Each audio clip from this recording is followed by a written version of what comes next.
اور فرمایا گیا کہ ہماری روز کی روٹی آج ہمیں دے۔ یعنی جس طرح تو ہر روز ہماری ضرورتوں کو پورا کرتا ہے، ہمیں کھانے کے لیے دیتا ہے، خدایا تو آج بھی ہمیں عطا فرما۔ نہیں کہ بہت زیادہ ہمارے پاس ہو، ہم خدا کے سامنے جھک کر کہیں کہ خداوند تو ہماری روٹی ہمیں آج کی بھی دے، اور آنے والا وقت جو ہے وہ بھی تیرے ہاتھ میں ہے۔ جس طرح تو روز ہمیں دیتا ہے تو آج بھی مہیا کر۔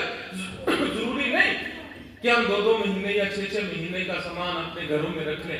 خدا کے سامنے ایمان سے جھکے رہیں، مانگتے رہیں، کہیں دل سے، جب بھی خدا کے سامنے جھک کر دعا مانگتے ہیں خدا تو ہمیں روز کی روٹی آج بھی دے۔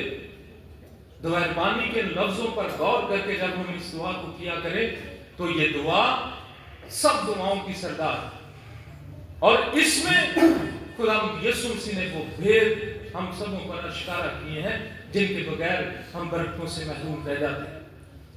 رسمی طور پر اس دعا کو کبھی نہ پڑھا کرے، بلکہ اس کے ایک ایک لفظ پر غور کر کے ہم اس دعا کو پڑھا کریں۔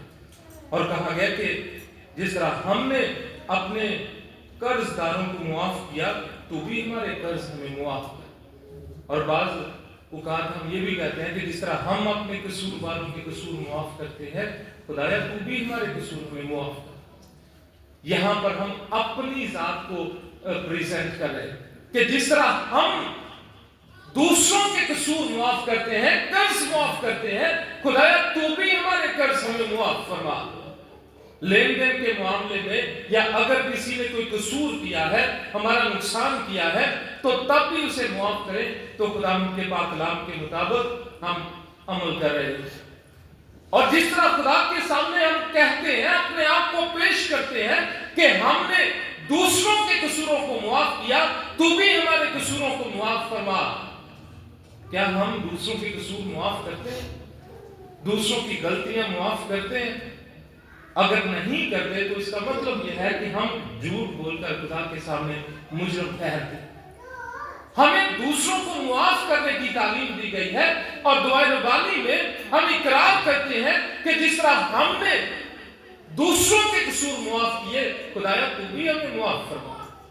خدا معاف کرنا چاہتا ہے، لیکن ہم معاف کرنے والے ہوں گے تو تب ہمیں معافی ملے گی۔ اور فرمایا گیا کہ ہمیں آزمائش میں نہ لا، برائی سے بچا، قدرت، بادشاہی اور جلال ہمیشہ تیرے۔ آزمائشوں کا زندگیوں میں آنا لازم، اور خدا کے سامنے جھک کر یہ دعا کرتے رہیں کہ خداوند کوئی ایسی آزمائش نہ آئے جو ہماری سطح سے باہر۔ خدا کے سامنے جھک کر دعا کرتے رہیں کہ خداوند تو ہمیں آزمائشوں میں نہ پڑنے دے، ہمیں برائی سے بچا، بری راہوں پر چلنے سے بچا، تاکہ ہم سیدھے راستے پر چل سکیں اور تجھے پسند آ سکے۔ ہمیں بدی سے بچا اور ہمیں سیدھے راستے پر چلنے کی توفیق دے، کیونکہ ہمارا ایمان ہے کہ بادشاہی بھی تیری ہے، قدرت بھی تیری ہے اور جلال بھی تیرا ہے۔ ہر چیز تیرے اختیار میں ہے، اور ایمان سے جب تیرے سامنے آتے ہیں تو خداوند ہم تیری رحمتوں اور تیری برکتوں کو پاتے ہیں۔ تو خدایا روح القدس کے وسیلے سے ہمارا استاد، تاکہ ہم سچ مچ وفاداری سے تیرے ساتھ چل کر تیری رحمتوں اور تیری برکتوں کو پا سکیں۔ اور اگلے حصے میں فرمایا گیا کہ اگر تم آدمیوں کے قصور معاف کرو گے تو تمہارا آسمانی باپ بھی تمہارے قصور معاف کرے گا۔ یعنی جو پہلے بات ہم دعائے ربانی میں کر رہے تھے، اسی کو دوبارہ سے تفصیل سے بیان کیا گیا کہ اگر ہم آدمیوں کے قصور معاف کریں گے تو تمہارا آسمانی باپ بھی تم کو معاف کرے گا، اور اگر تم آدمیوں کے قصور معاف نہ کرو گے تو تمہارا باپ بھی تمہارے قصور معاف نہ کرے گا، کیونکہ دعا میں ہر روز تم خدا کے سامنے اقرار کرتے ہو کہ جس طرح ہم نے دوسروں کے قصور معاف کیے، خداوند تو بھی ہمیں معاف کرو۔ لیکن انسان ہے، دلوں میں باتیں جب باندھ لیتے ہیں تو سالوں تک وہ بنی رہتی ہیں اور ان کو دل سے نکالنا ہی نہیں چاہتے، معاف کرنا ہی نہیں چاہتے، باتوں کو دلوں سے نکالنا ہی نہیں چاہتے، سالوں تک ہماری ناراضگیاں چلتی رہتی۔ اور